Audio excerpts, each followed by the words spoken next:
MyCiti buses in Cape Town have recently come under attack, seemingly. A few buses have been torched in recent weeks, two this week, one in Milnerton and one in Khayelitsha. I have with me JP Smith from the city of Cape Town to give us some insight into what is going on with the buses. So JP, two incidents this week where buses are completely scorched.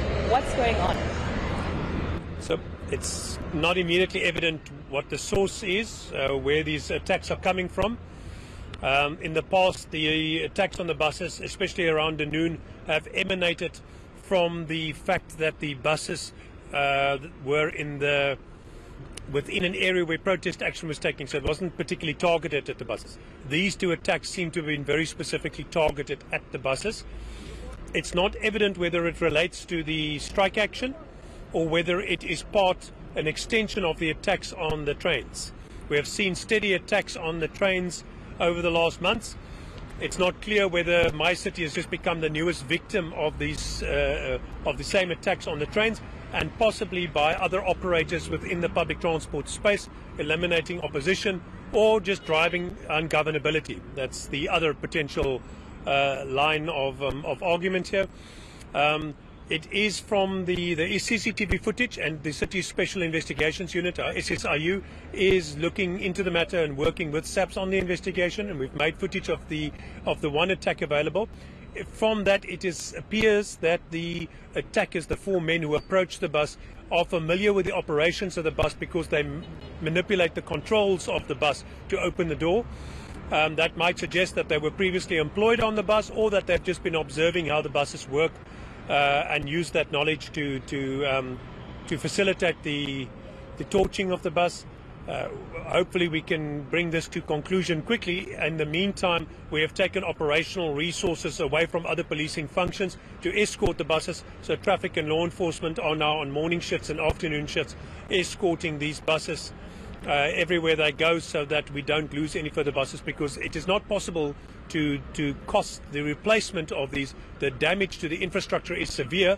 All that money will have to be recovered from the service. So every bus that is destroyed makes the possibility of reaching a favourable agreement with the protesters less and less possible, because financially the whole situation is becoming more and more problematic. All these buses have to be replaced, and all that money has to come out of that budget. Now, JP, from that financial perspective, how much does a MyCiti bus cost to replace?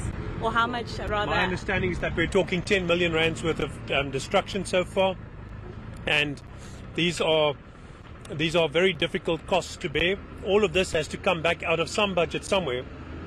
If you're taking it out of the MyCiti budget, then that means other buses that you're not replacing, or stations you're not fixing, or wage increases you can't pay, or it is going to impact on the expansion of the service into other areas.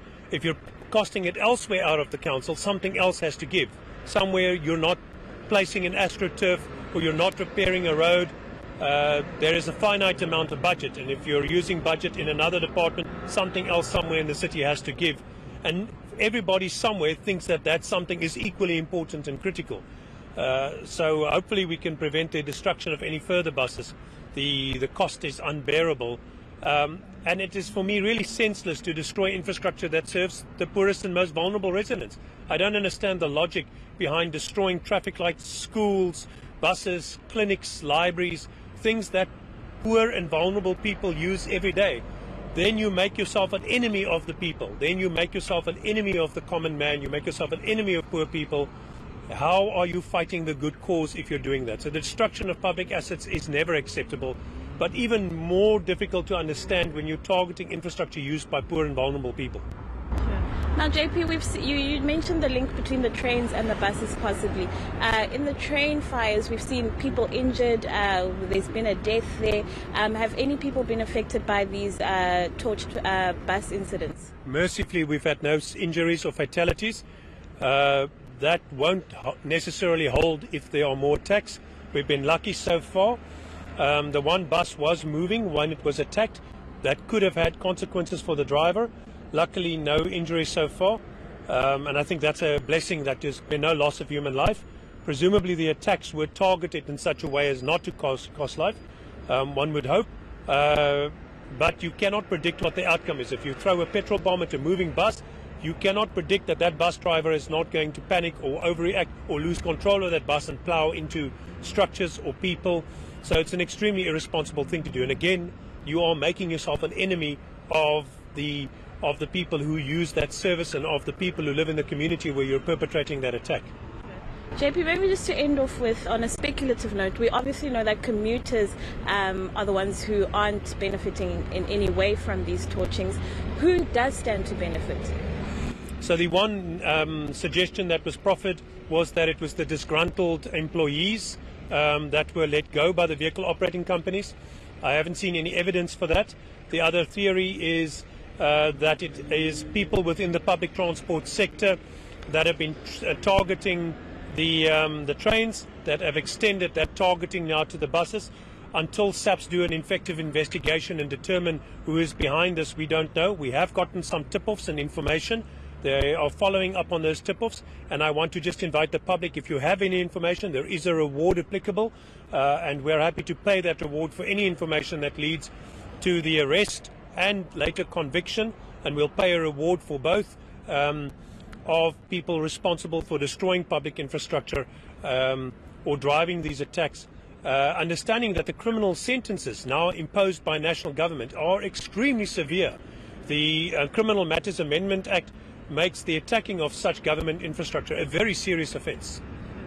That is JP Smith from the city of Cape Town.